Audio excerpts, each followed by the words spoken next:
Welcome everyone to the Python data universe. Today we are exploring Python data types, the essential building blocks of every system you will ever build. In the world of a software engineering, there are the foundation of reliable and effective code. Without a clear grasp of how Python organizes information, building production grade systems becomes incredibly difficult. To ensure you master these concepts, we have 5 hands-on projects designed to take you from basic levels to fully automated logic, followed by a final assessment to wrap up your journey. Let's dive right in and see how Python truly organizes information.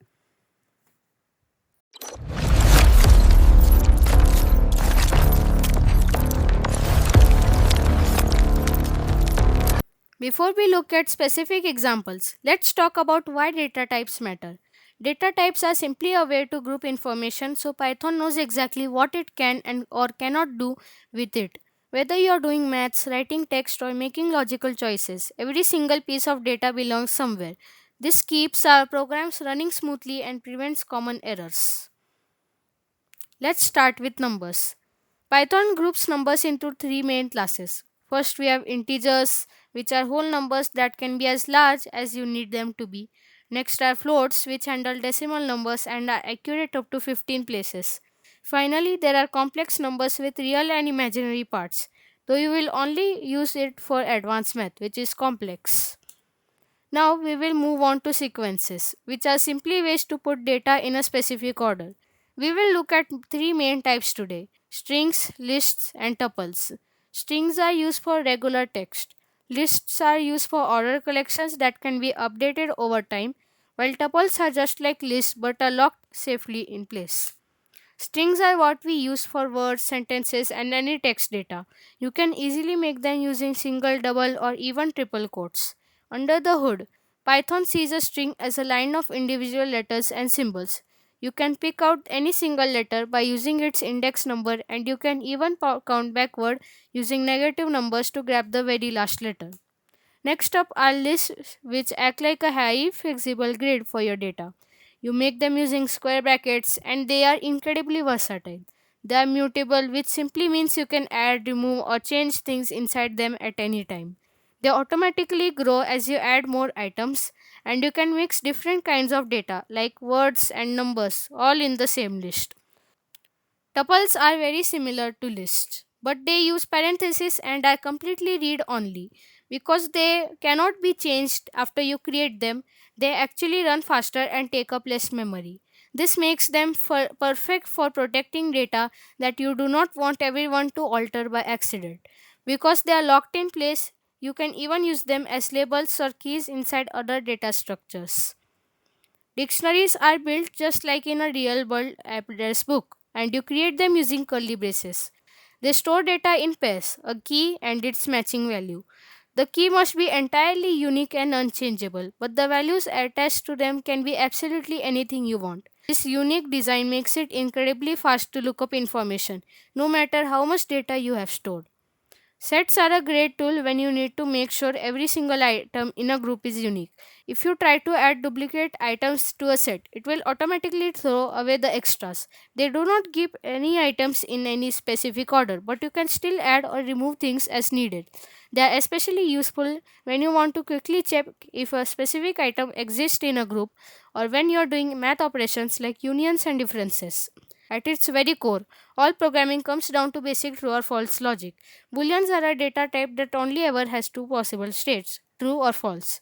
We use them constantly to guide the flow of our programs. For example, they help the code decide which path to take when using if else statements or when comparing two different numbers. Here is a master concept that ties a lot of this together: mutability. Mutable simply means the data can be changed directly on the spot, like a list, dictionary, or set. Immutable means it is fixed in place. If you want to change an integer, string, or tuple, Python actually has to create a brand new object behind the scenes. Understanding this difference will save you from making common coding mistakes. Let's wrap up with this quick review table. The chart clearly shows how lists, tuples, and sets and dictionaries compare when it comes to order, mutability, and exactly how to write them. Take a moment to review this. Does anyone have any questions before we finish up today? And if you are watching this online, please feel free to ask your queries in the comment section below. Now that we have covered the theoretical foundations, let us transition into the practical application. Please ensure your IDEs are open and you have a clean workspace ready. Whether you are utilizing Python, VS Code, or a cloud based environment like Google Colab, we are going to walk through the implementation of these data types to see how they behave in a live production environment. Welcome to Project 1. We are starting with the most important part of any kitchen, the name and the cost. Right now, we are teaching Python how to read a recipe name and calculate a price. This is where we create the identity of our dish. First, let's name your dish and set a price. We use strings for text and floats for integers for the maths. So, we will put the dish name as spicy chickpea curry. Here. Now we will be going to saving a whole number which is an integer to represent how many people can need. Means servings is equal to 4 for example. Now price per serving is equal to 3.50. We are saving a number with a decimal to track the cost here. Now total cost will be price per serving multiplied by servings. So now we are going to tell Python to act like a calculator and multiply the two numbers together, which is price per serving and servings. So now we will print format specifier dish name is equal to dish name.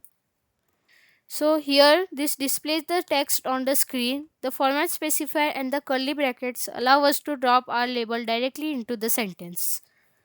Now print format specifier total cost to feed servings people total cost.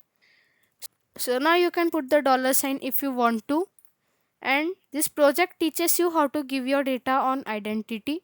Here you will use strings for names, integers for whole amounts, and floats for prices. By the end, you are using Python as a calculator to multiply servings by price to find the total cost of a meal. So the dish name is spicy chickpea curry. Total cost to feed 4 people is equal to $14. We have a name, but now we need the ingredients. In project 2, we are building our inventory. We will learn the difference between a list that can change as we shop and the sacred recipe ratios that are carved in the stone. This is where we organize our resources. Think of a list as a chalkboard you can erase and update. A tuple is like a printed cookbook page. It is permanent, immutable. So we are going to create a grocery list which will be chickpeas, coconut milk, spinach, and onion.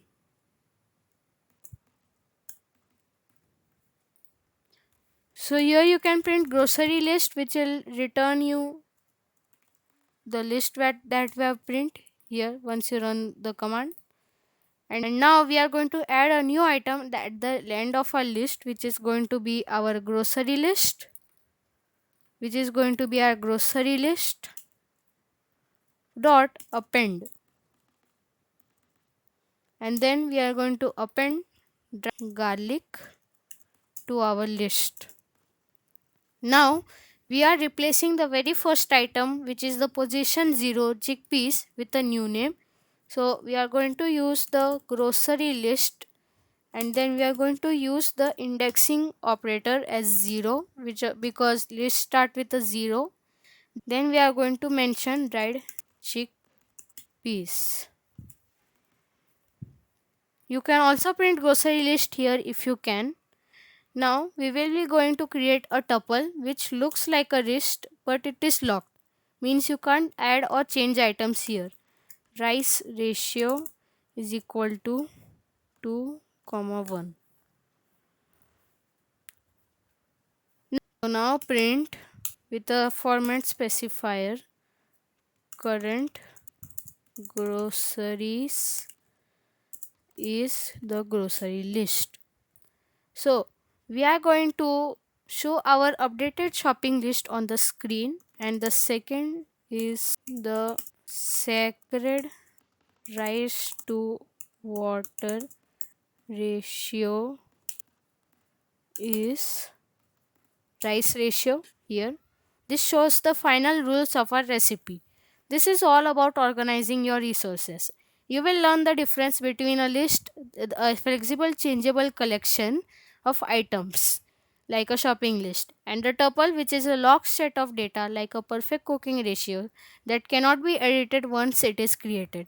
The output is current groceries, which is these items right here, and the sacred rice to water ratio is 2 comma 1. Now here it gets clever. In project 3 we aren't just looking at ingredients, we are filtering them. We are going to use Python to instantly compare our recipe to the pantry. No more double buying salt. We are making our code smart enough to know what's exactly missing. Sets are great for checking what you have without worrying about duplicates. If you accidentally buy 2 bags of spinach, a set only cares that spinach exists. We are now going to create a set of things that we already know here. Then sets don't care about order and won't allow duplicates. Now we will be going to create another set for the ingredients which the recipe asks for, which is this. Then we are going to subtract the pantry from the recipe to see only the items we don't have yet. Then we are going to ask Python to find which items appear in both groups here, which means already have is equal to recipe needs dot intersection with pantry. Then this lists the items we can skip at the store. Here, print don't buy these, you have them, and the item. Then it tells us what we need to buy, which is add these to your shopping list, which is the missing items that we made. So let's run this code and check the output. Add these to your shopping list: curry powder and coconut milk. Since salt and chickpeas are already in our pantry, it only says curry powder and coconut milk exists. So, in this project, we are making your code smart by using sets. Sets automatically ignore duplicates and allow you to perform quick comparisons. By subtracting your pantry from your recipe, you are instantly seeing exactly what items are missing and which ones you already have. A great chef knows exactly what's inside every ingredient. In Project 4, we are building a mini database. We will link each item to its nutritional value so you can look up facts instantly. We are moving from simple lists to a connected web of information. A dictionary is a key value map. It is perfect for looking up specific data, like how much protein is in an ingredient. So, we are going to be creating a dictionary which is a key value pair, or it maps the key which is the name to a value which is the protein amount. Then we are going to choose which specific item we want to look up, which is ingredient is equal to chickpeas. Then we are going to tell Python to go into the directory find chickpeas and grab the number attached to it. Print 100 grams of ingredient contains nutrition info of protein. Then we are going to tell to add a brand new key value to our dictionary, which is nutrition info tofu is equal to 8.0. Let's check the output. 100 grams of chickpeas contain 19 grams of proteins here. So this project moves from simple lists to a connected database.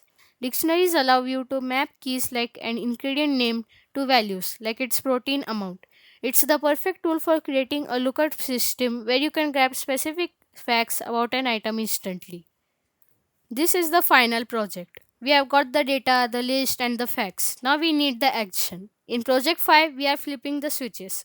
We will use logic to tell the stove when to turn on and the chef when the meal is ready. Which time to bring? This is the final.